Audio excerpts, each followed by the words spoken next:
Hare Krishna.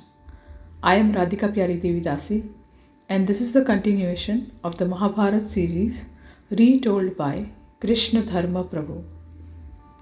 Part 2, Chapter 18. Krishna's Mystic Power.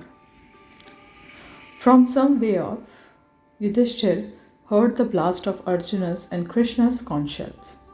Fearful that his brother might be in danger and signaling for help, he said to Satyaki, O grandson of Sini, I think the hour has arrived when you must do the duty of a friend.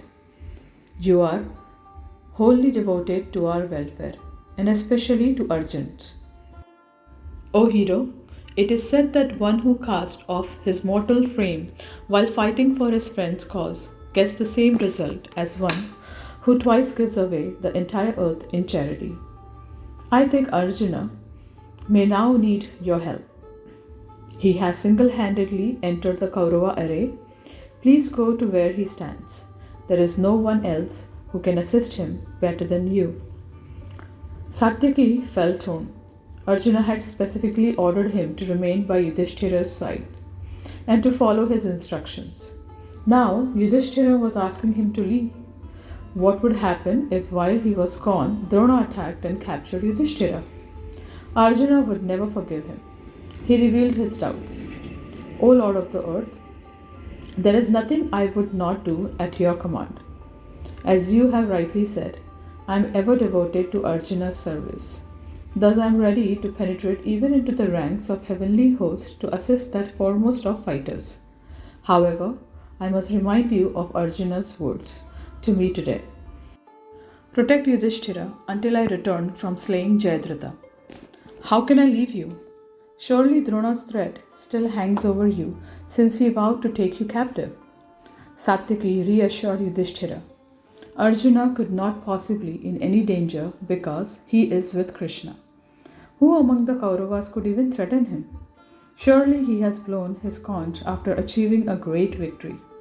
Probably he has come close to Jayadratha. I am sure Arjuna is well. But if you cannot dispel your anxiety, I will follow him. Nevertheless, without leaving you in the care of someone able to protect you from Drona, I cannot leave. Therefore, command me as you will, O king. Yudhishthira pointed to the many warriors surrounding him. Bhima, Drishtadyumna, the twins, Draupadi's sons, Ghatotkacha, and numerous others.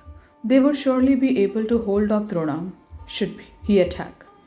In any event, the preceptor was likely to be occupied in the attempt to protect Jayadratha. Seeing Yudhishthira's determination that he go after Arjuna, Satyaki felt impelled to leave. After all, what if the Pandava really did need help?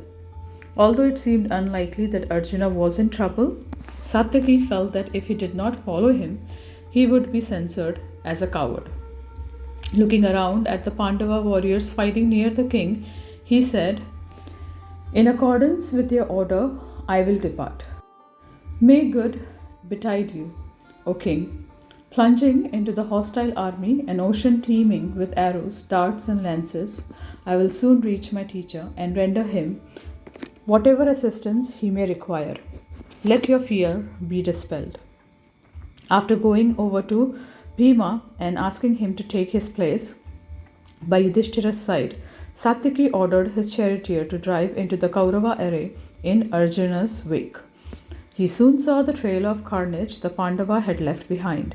Fighting his way past the remaining troops, Satyaki encountered Kritavarma and a terrible fight ensued between them.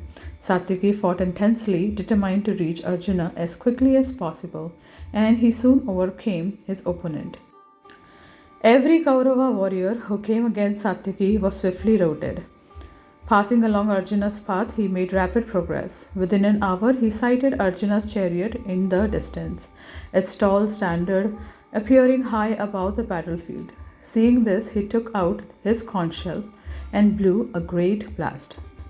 Even after sending Satyaki to assist Arjuna, Yudhishthira was still apprehensive. He spoke with Bhima. Out of my own anxiety, I have sent Shini's grandson into the hostile array formed by Drona.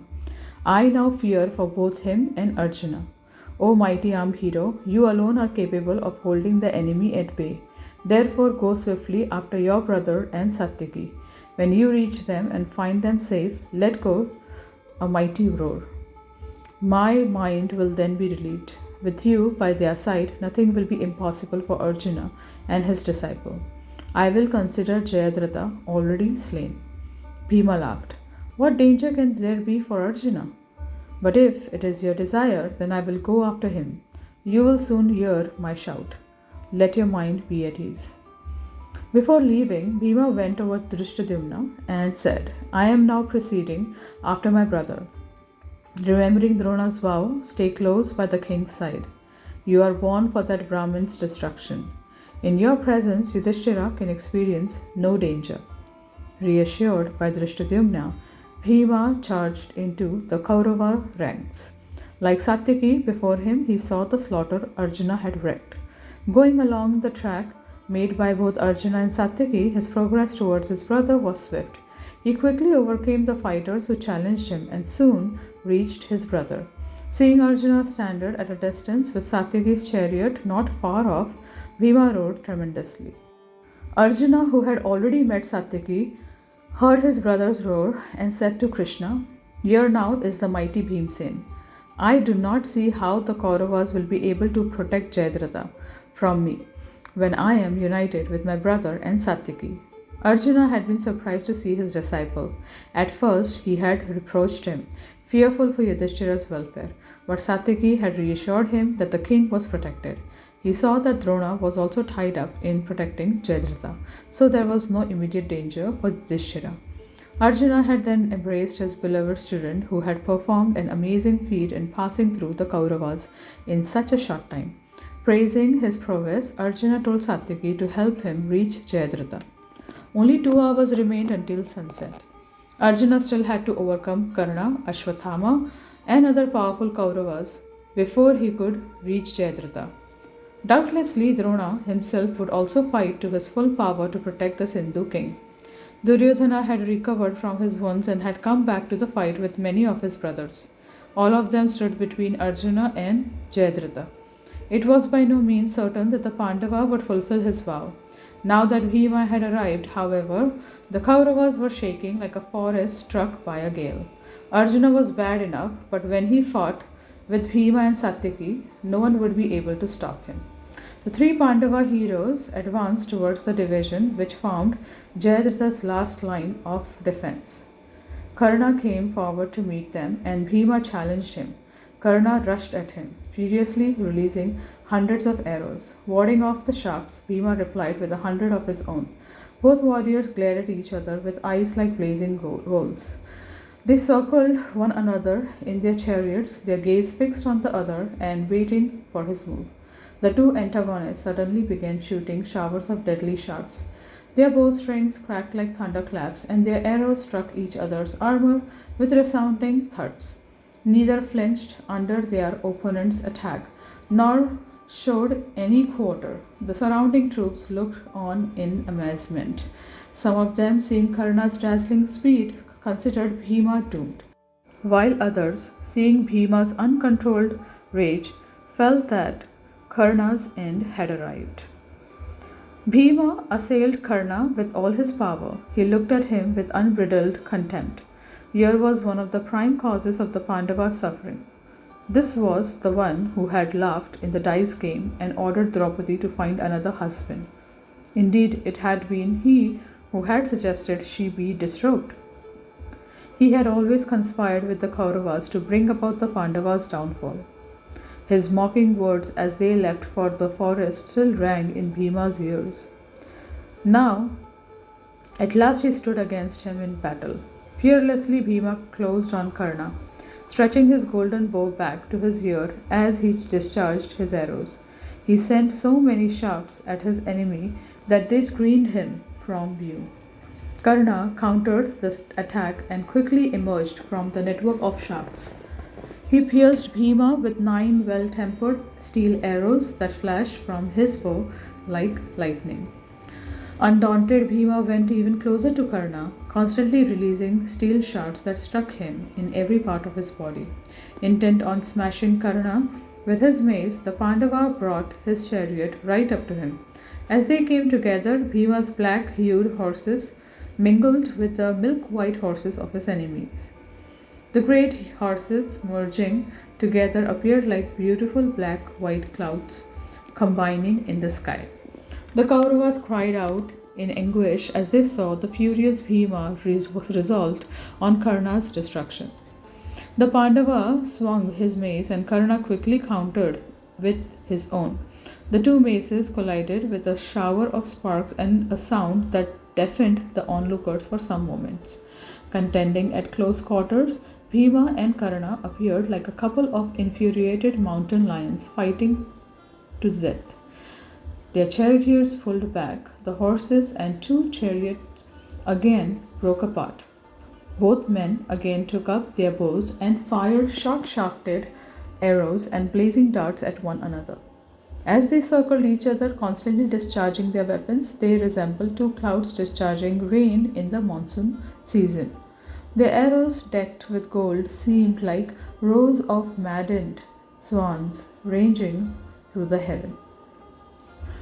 Krishna and Arjuna both felt that a heavy burden had been placed on Bhima. The enraged Karna was a formidable foe. Although he had encountered the Pandavas on several occasions, he had never been in his present mood. Now he seemed like the Lord of Death, come for the destruction of all creatures. But Bhima skillfully held off his attack. Everyone cheered him as he countered Karna's innumerable arrows with his own. As Bhima and Karna battled, Arjuna and Satyaki maintained a ceaseless attack on the Kauravas. Elephants, horses, men fell dead all around them, pierced by their irresistible shafts. Bhima suddenly cut Karna's bow in two parts with a razor-faced arrow. He then struck down one of his two charioteers and launched 50 straight flying shafts at his immobilized foe. Karna shrugged off the arrows and took up a lance. Like Indra hurling his thunderbolt, he threw the lance with all his might at Bhima. Inlaid with golden gems, it flew with a glaring brilliance, its tip emitting orange flames. Seeing it leave Karna's hand, Bhima took out 7 crescent-headed arrows and fired them in swift succession. They flew end to end and cut the lance into 8 pieces.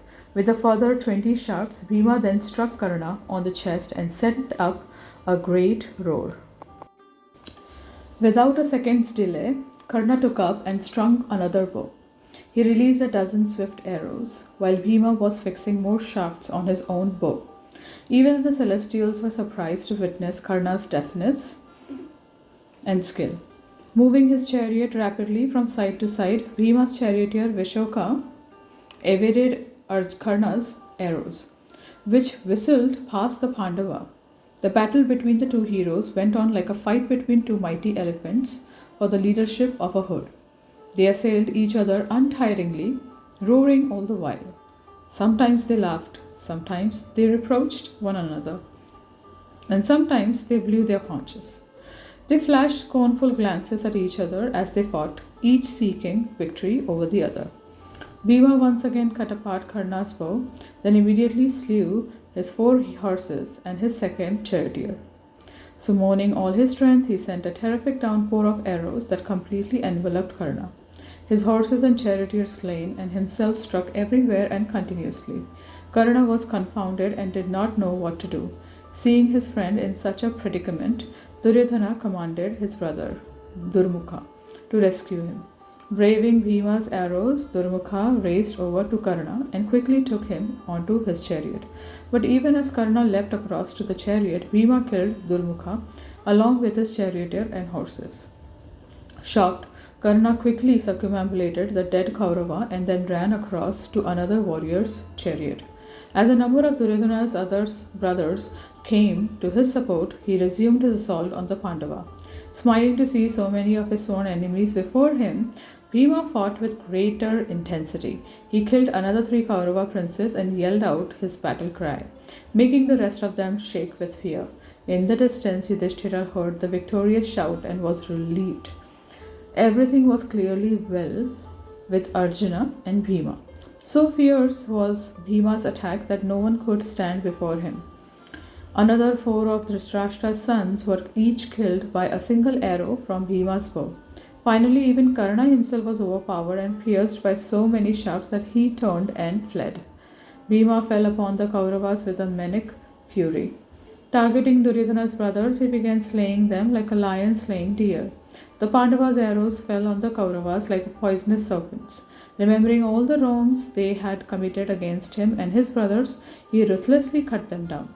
As he ranged about the field, Bhima came upon Vikarna.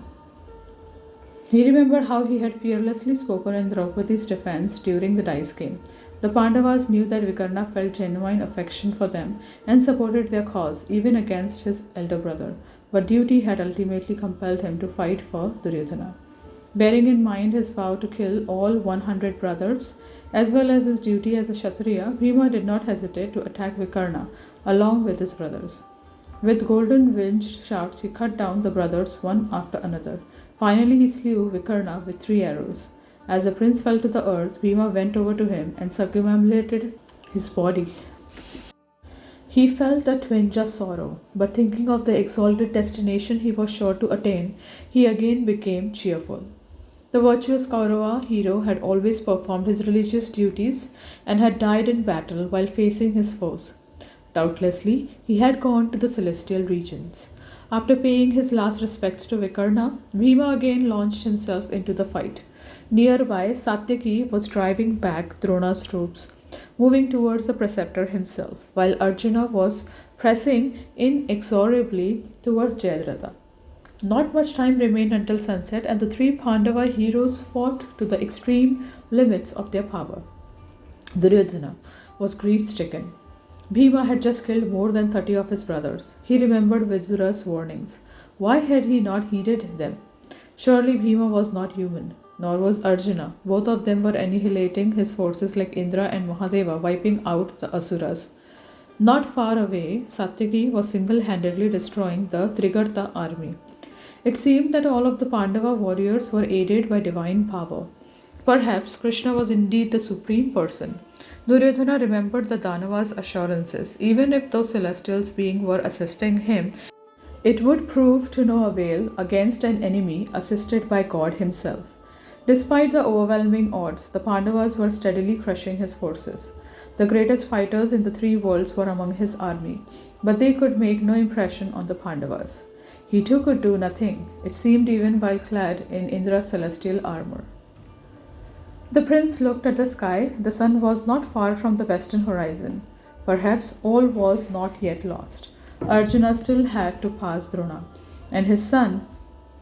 If they were supported by other invincible Kaurava warriors, then Arjuna may well be thwarted.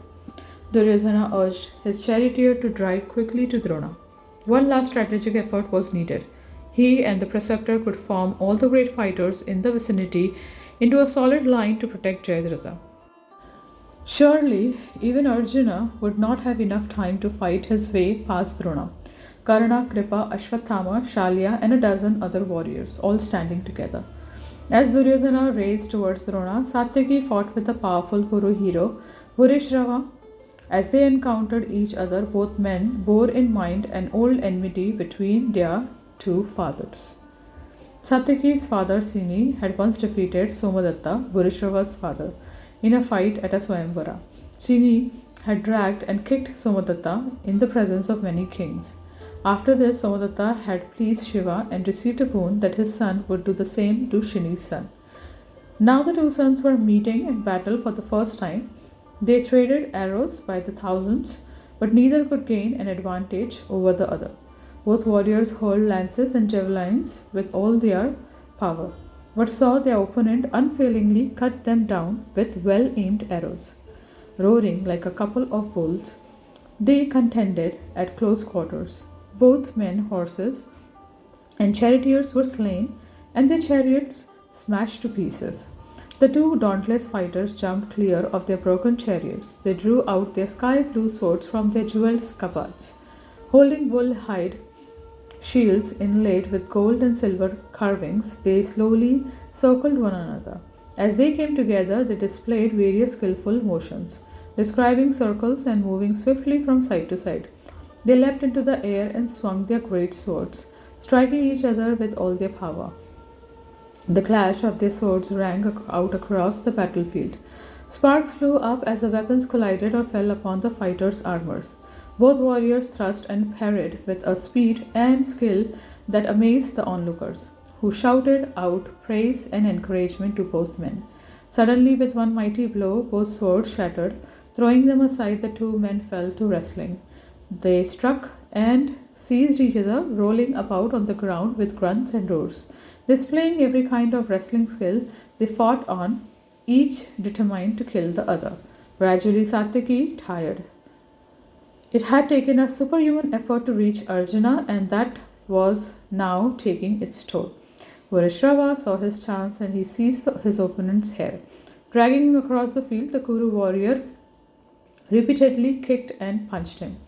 Not far away, Krishna saw what was about to happen and he said, "Quickly save your disciple who has become exhausted while fighting for your good. See now the danger he faces." Arjuna looked across at Satyaki. Varishrava had picked up a discarded sword and was raising it ready to cut off his enemy's head. Seeing Satyaki's perilous position, Arjuna at once placed a razor headed arrow on his bow. Releasing it with full force, he cut off Varishrava's arm just as he brought down the sword. The arm, still clutching the sword, dropped to the earth like a five-hooded serpent falling from heaven. Varishrava, with blood spurting from his shoulders, looked around in anger and surprise. Who could have so flagrantly ignored the rules of combat? To attack an enemy without warning was unthinkable. Seeing Arjuna nearby, Varishrava realized it had been him. Shocked, he reproached the Pandava. "Alas, O son of Kunti, how could you perform such a cruel and heartless deed? You were not engaged with me, but still you covertly cut off my arm. Have you learned this from Drona, Kripa, or perhaps Indra? I think not, for none of their personality could ever approve such an act. Nor could you, born in a noble line, have performed this mean deed of your own accord. I think rather that this was done at the instigation of the deceitful Krishna. The Vrishnis are a race of low and mean-minded men, ever given to shameful conduct. Why have you chosen to befriend them, Arjuna? Just see the result." Moving closer to Varishrava, Arjuna called out, "It is evident that with the body's decay, the intellect also suffers. Since, O hero, you have directed so many useless reproaches at us, you know well that I am fully aware of the codes of combat as well as the meaning of all moral precepts. How could I commit a sinful act? Kshatriyas fight their foes while supported by their own men. Why then should I not protect Satyaki, who is fighting on my behalf, careless of his own life? Indeed, it is my first duty to afford him protection. Had I stood by and watched you kill him, then I would have been guilty of sin." Varishrava dropped to his knees and held his wound. He listened in silence as Arjuna continued. "You were prepared to kill Satyaki when he was weaponless, fatigued, and fallen to the earth. Seeing this, I acted swiftly to save him. As Satyaki was unprepared for your assault, so you were unprepared for mine. You should not censure me. Rather, you should reproach yourself for failing to guard against an attack while standing on the battlefield. Tell me, O mighty armed warrior, how you would have acted towards your own dependent in such circumstances." Varishrava, whose lifeblood was quickly ebbing, made no reply. Deciding to give up his life while absorbed in mystic meditation, he used his left hand to spread out a bed of arrows. With difficulty, he gathered the shafts and placed them together in a makeshift seat. As he sat on the arrows, his eyes fixed on the sun, all other warriors on the battlefield stopped fighting out of respect. The Kauravas then rebuked Krishna and Arjuna. Unable to tolerate their abuse, Arjuna shouted back, "It is my solemn vow that no one on my side shall be slain as long as I am in a position to protect them. It is surely not right for you or Varishrava to condemn me for saving an unarmed man from an armed antagonist. But, O great heroes, who would not condemn the killing of the unarmed and careless Abhimanyu by a group of powerfully armed warriors standing on their chariots?" Vurishrava remained silent. His anger had gone. He and Arjuna were friends from long ago, and hearing the Pandavas' words spoken without malice, he could see his own fault. Realizing that his destined end had arrived, he closed his eyes and fixed his mind on Vishnu, preparing to observe the sacred Praya vow of meditating until death. Arjuna spoke again to the fallen Kuru fighter. O great one, the love I bear for you is equal to that I bear for my own brothers. With my permission and also that of Krishna, go now to heaven. Krishna added, you have been devoted to sacrifice and worship of the Supreme Lord. Therefore, go to my kingdom, ablaze with effulgence and coveted even by Brahma. Assuming a spiritual form equal to my own, mount upon the back of Garuda, who will carry you to that eternal abode. As Krishna spoke, Satyaki recovered from his swoon and rose to his feet.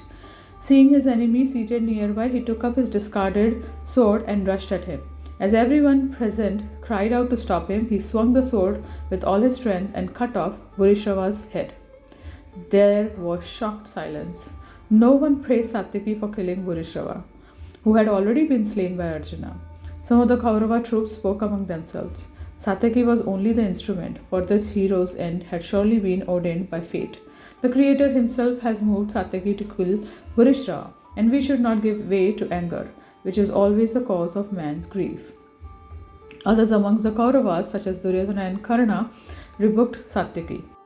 Turning around with the blooded sword still in his hand, Satyaki called out to them, you sinful men can only speak of virtue, for your acts are never virtuous.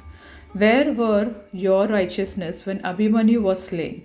I vowed long ago to slay any man who threw me down in battle and kicked me. I was always destined to kill Burishrava. It is the hand of fate that moves all men. Where is my fault? In ancient times, the sage Valmiki said one should always act in battle in ways which will give pain to the enemy. Everyone remained silent. None on either side considered Satyaki's act noble. They all praised Burishrava in their minds, for he had gone to the highest and the most holiest regions. They looked at his head lying on the ground, which, with its curling blue locks and eyes red like a pigeon's, was charming even in death. After a moment of respectful silence, the warriors on both sides blew their conches and the battle began in earnest. Taking up the Gandiva, Arjuna said to Krishna, urge on the horses, O Madhava, the sun is fast falling towards the western hills. The Sindhu ruler is well protected by the foremost Kuru fighters. My task will not be easy, O mighty armed one. Drive the horses in such a way that I may not be thwarted. Arjuna's chariot rushed off towards Jayadratha, whose standard was just visible beyond the thick array of Kaurava troops. At once Duryodhana, Karna, Shalya, Ashwathama, Kripa and Vrishashena attacked. They were supported by tens of thousands of charioteers, horsemen, and elephants. All the warriors charged around Arjuna like a stormy sea crashing onto the shore. With his razor-headed arrows, Arjuna at once severed the limbs of the fighters all around him. As the sun assumed a crimson hue, he relentlessly slaughtered the Kaurava troops. Although they were being decimated, the Kauravas were cheered to see the sun almost on the horizon. Surely the Pandava would fail in his vow. Determined to hold Arjuna back, Kripa and Ashwathama attacked him from both sides. They rained countless arrows on both him and Krishna. At the same time, Duryodhana, still encased in his impenetrable armor, assailed him from the front with Karna. From Arjuna's rear, Shalya roared out his challenge and immediately sent hundreds of the shafts at him. Arjuna moved with blinding speed. Whirling about on the terrace of his chariot, he sent arrows at every one of his assailants. All of them were either pierced or had their bows shattered by Arjuna's shafts. Bhima again tackled Karna and at the same time annihilated the troops supporting him. Satyaki took on Shalya and Vrishashena, killing thousands of their soldiers. Arjuna slowly forced back the Kauravas who stood before him. Faced with an endless stream of blazing shafts, they struggled vainly to hold him in check. Both Ashwathama and Kripa displayed masterful skills, but Arjuna checked every one of their weapons with his powerful arrows. He pierced his attackers with whirling missiles launched from the Gandiva with all his power. The sky appeared as if illuminated by a constant shower of meteors. In his wrath, Arjuna resembled the eternal Shiva, slaying the Asuras with his divine Ajagara bow.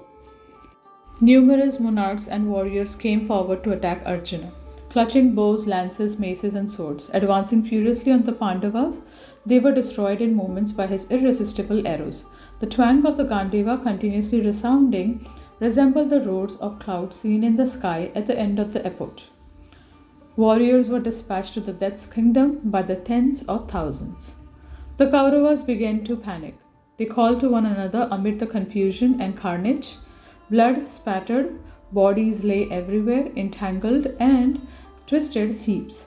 The cries and the moans of dying men mingled with the roars and battle cries of the surviving fighters.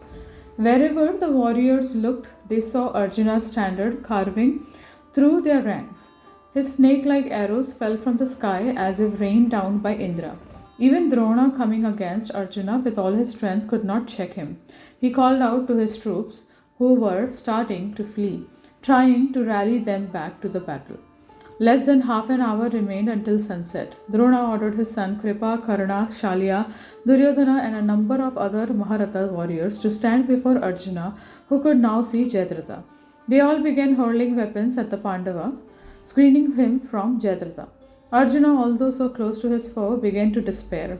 Only minutes remained till sunset, and he could hardly see Jayadratha. So thick was the shower of arrows, darts, and lances thrown by the Kaurava heroes. Krishna saw his friend's predicament. He raised his right hand, and immediately his Sudarshana Chakra appeared at the end of his outstretched finger. Throwing that disk, he covered the sun like an eclipse. At once, darkness enveloped the field. Thinking that the sun had set, the Kauravas cheered. Jayadratha was still alive. Now Arjuna would enter fire. Surely the war was over.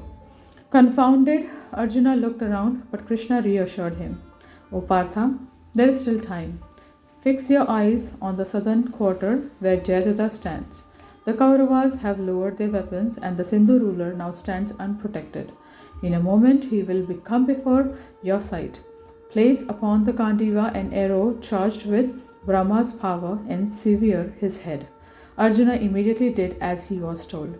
As he raised his bow with a brilliant golden shaft attached, Krishna said, "This monarch has received a boon from his father. The old Sindhu king, Vridakshatра, blessed him that whoever makes his head fall to the earth will himself die, his own head shattered in 100 pieces.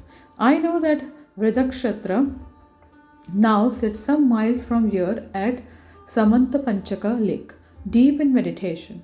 Therefore, empower your arrow to carry Jayadratha's head to his father's lap." After saying this, Krishna withdrew his chakra. Suddenly, it was light again, the sun clearly visible just above the western horizon. Arjuna instantly released his arrow. It flew like a comet straight at Jayadratha, who was standing fearlessly on his chariot, caught unaware by the sudden reappearance of the sun. Severing his head from his neck, the arrow carried it high onto the sky and out of the sight of all the warriors. After traveling a great distance, it deposited the head on Vridakshatra's lap. Startled, the monarch quickly stood up. As his son's head fell on the ground, his own head broke into 100 pieces, and he fell dead. The Kauravas cried out in grief. They realized the darkness had been Krishna's illusion.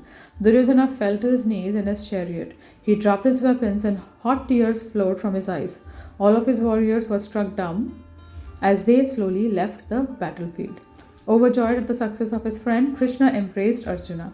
By good fortune, you have slain Jayadratha and his wretched father, a constant enemy of the gods. I do not think that even Kartikeya could have achieved this. You killed an entire Akshahuni of soldiers. Your prowess resembles Rudra's. Today, Duryodhana and his followers are surely realizing that their end is near. Still perspiring from his prodigious efforts, Arjuna smiled. By your favor only has all this been achieved, O Krishna. It is no wonder that one whom you support gains victory. Yudhishthira will surely regain his kingdom. My brothers and I are ever at your service. Krishna once again embraced Arjuna and then drove the chariot towards their camp.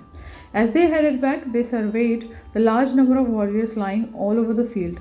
The earth seemed to be filled with men, horses, elephants, and chariots. Thousands of servants and physicians came from the camps to tend the wounded who lay moaning with arrows and lances protruding from their bodies. Millions of shining arrows were strewn across the ground, along with broken maces, swords, and armor. Bright gold ornaments gleamed amid fragments of shattered chariots. As darkness fell, the earth seemed as resplendent as the autumnal sky studded with countless stars. Krishna blew his conch loudly, gladdening the hearts of the Pandava warriors. Reaching Yudhishthira, Arjuna folded his palms and worshipped him with a joyful heart. Yudhishthira dismounted from his chariot and embraced Arjuna with his tears in his eyes. Krishna got down from the chariot and touched Yudhishthira's feet in respect. The Pandava king embraced him and said, O Govinda, it is by your grace that we stand victorious today. Our enemies are drowned in a sea of grief. Everything is certain for those you favor. Simply by seeking your shelter, one is assured of all good fortune. Those who desire to please you never meet with sin or reversal. Trembling with transcendental happiness, Yudhishthira went on praising Krishna for some time. When he had finished, Krishna replied, The wretched Jayadratha has been consumed by the fire of your anger. Duryodhana's vast and proud armies are gradually being annihilated, O Bharata. Having insulted and angered you, the low-minded Duryodhana faces destruction along with his followers. Those who have chosen to become your enemies are already defeated, although you bear no malice towards any living being. Bhima and Satyaki, their bodies covered with arrows, wounds, came and stood before Arjuna. After embracing them both, Arjuna said tearfully, By good fortune do I see you both freed from the Kaurava ocean, in which Drona is an invincible alligator and Kritavarma an invincible shark. It was fortunate that you made Karna Kripa Shalya flee. Both of you are as dear to me as my own life. With you as my support and protectors, I have no fear. The Pandavas headed joyfully back to their camp, blowing their conches and praised by bards and eulogists. Thus ends the 18th chapter, part 2 of the Mahabharata series, Krishna's Mystic Power. Thank you very much. Hare Krishna.